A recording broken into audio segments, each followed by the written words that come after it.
কি করছিস বাবু? কফি বানাচ্ছিস বৌমার জন্য? বাহ, বানা বানা।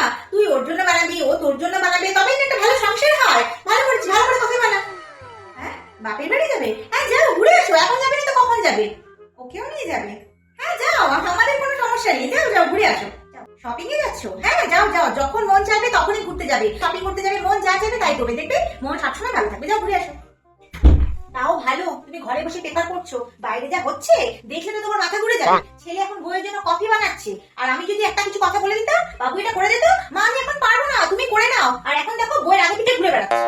আমরা যখন কেনাকাটি করতে যেতাম ঘরে সবার জন্য জিনিস নিয়ে আসতাম, আর ওরা দেখো একা একাই শপিং করতে চলে যাচ্ছে, কাউকে একবার বলারও প্রয়োজন মনে করে না, আর সবার জন্য জিনিস নিয়ে আসলে দূরেরই কথা।